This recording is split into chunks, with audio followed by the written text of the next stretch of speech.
Sir Imran Khan सब कब तक रिहा होंगे?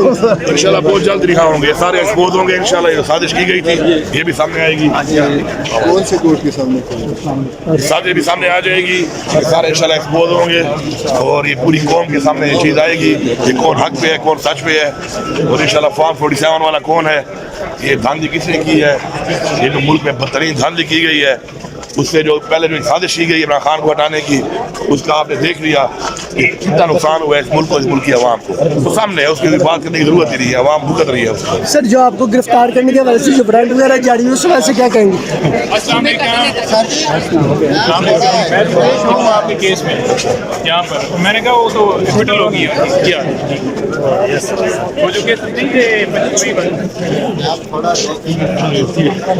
बस हो गया ना, आ गया ना। पहले किधर जाना सही? डिक्शनरी तो ना लो ना।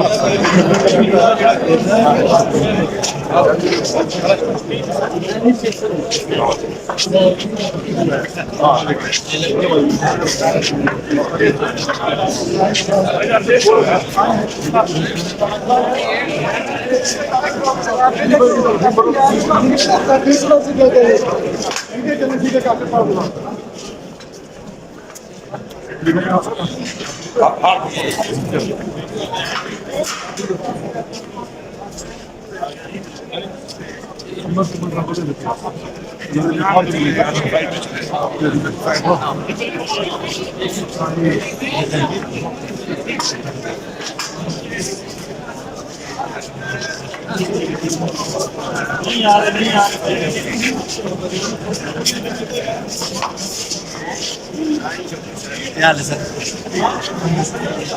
जी सही सर।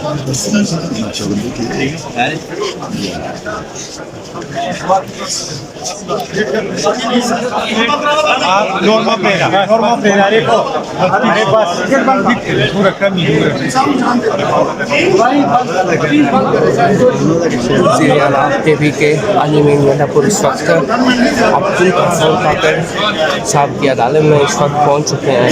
यहाँ के इस वक्त मनाजिर है शहरी में इस वक्त ये पहुँच चुके हैं। इस वक्त यहाँ पे चलो बात ठीक है, बंद कर दो।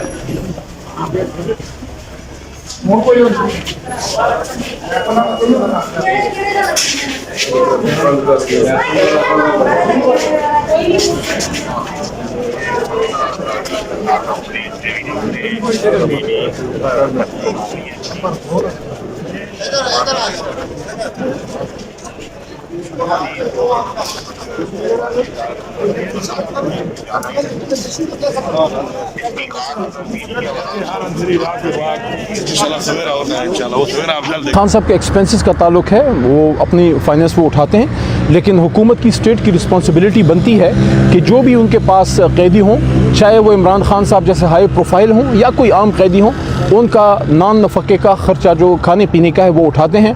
कोई ऐसी स्पेशल चीज़ें तो खान साहब की नहीं हैं, और अगर उन्होंने कुछ खाया पिया भी है तो एक आदमी कितने खा सकता है, कितना कोई खा लेगा, और वो ख़र्चा भी वो खुद देते हैं। तो इस पर किसी को परेशान होने की मेरे ख्याल में ज़रूरत नहीं है। असल में ज़रा ख़र्चा निकालें ना। जब मियाँ साहब वहाँ थे वो दरबार लगता था, रोज़ दरबार लगता था कि आज पकाएँगे क्या, खाएँगे क्या, आएगा क्या और कौन कौन से मेहमान आएंगे। यहाँ तो इमरान खान साहिब से उसका पुराना वर्कर अली मोहम्मद है, उसका chairman sitting chairman barrister Gauhar है, उसका सेक्रेटरी जनरल उमर यूब है, उसको नहीं मिलने दिया जा रहा। इमरान खान साहब तो एक ऐसे असीर उनको बना दिया गया जैसे खुदा न खास्ता पूरी दुनिया में जो इंसानी हकूक़ की खिलाफ वर्जी है वो इमरान खान कर रहे हैं। बाकी जो आपने ये पूछा कि हमें हमारा हक अगर नहीं मिलता, देखिए हमें अगर हमारा हक नहीं मिलता तो हमारे पास ऑप्शन क्या है? पार्लियामेंट है, अदालतें हैं और रोडें हैं। हम पुरअमन एहतजाज करेंगे, अदालती जंग लड़ेंगे और पॉलिटिकल स्ट्रगल हम करेंगे पार्लियामेंट के फोरम पे, बाहर भी और अंदर भी। अच्छा सर ये बता दें, एक तो जो हामिद मीर है उनकी जानिब से कहा गया है कि इमरान खान को मशवरा दिया है पार्टी रहनुमाओं ने कि मफाहमत का रास्ता इख्तियार करे, और इमरान खान ने उनको आगे से काफ़ी खड़ी सुनाई हैं। तो क्या पार्टी के ऊपर दबाव है कहीं से कि आप खान को कायल करें कि वो मफाहमत की तरफ आएँ, डील की तरफ आएँ? देखें, मेरे तो नॉलेज में ऐसी कोई बात नहीं है कि पार्टी के किसी लीडरशिप ने, किसी चेयरमैन गौर साहब ने या उमर यूब साहब ने या किसी और ने खान साहब को ये बात की हो। लेकिन अगर मुफाहमत कभी होगी भी तो वो मुफाहमत होगी सच बोलने के बाद। ऐसे मुफाहमत नहीं होती जो खान साहब ने ट्रुथ एंड रिकन्सिलिएशन की बात की थी ना, तो मुफाहमत यानी रिकन्सिलिएशन से पहले आता है ट्रुथ, सच्चाई, सच बोलना। और जहां आप सच बोलने की बात करते हैं वहां शहबाज साहब और जरदारी साहब उनकी जमातों को मौत पड़ती है। जी मरवत साहब, आखिरी सर साहब बताइएगा सर, वो भी अपना भाई है। खैर है, गन्नरपुर साहब ने ये बयान दिया है कि जो भी बंदा आपसे रिश्वत मांगता है आप उसके सर में ईंट दे मारो, उसके बाद अगर वो आपसे कोई बात करते तो आप कहो कि मुझे अली अमीन गंडापुर ने कहा। कल एक बंदे के सर में एक औरत ने जो है ना वो शीशा मार दिया। अब सर वो मार भी सकता है तो उसका जो कत्ल होगा क्या वो स्टेट की जिम्मेदारी? नहीं, उन्होंने वैसे एक ज़रबुल मिसल दी है, बाकी वो समझदार आदमी है।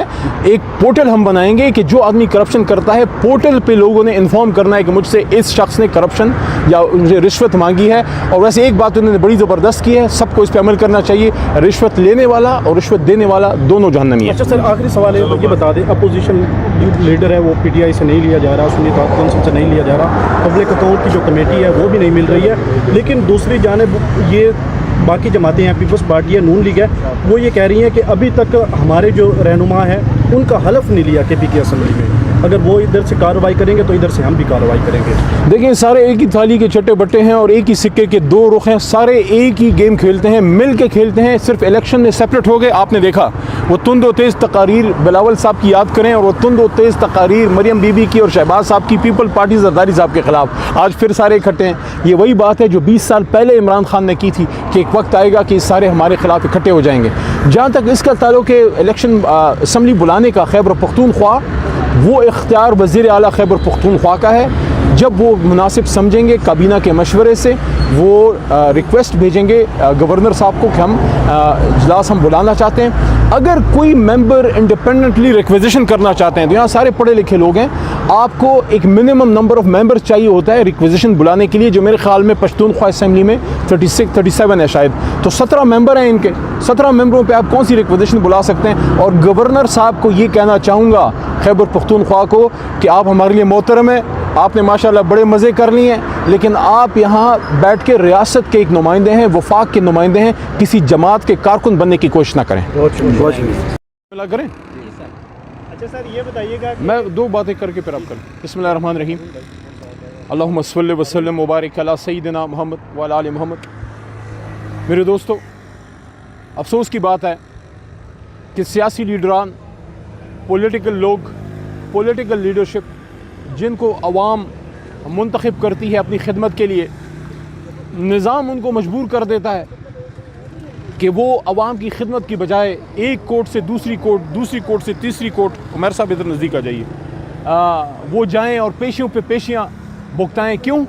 गुनाह ये है कि आपका ताल्लुक़ अपोजिशन से है, या गुनाह ये है कि आप लाइन की गलत साइड पे खड़े हैं।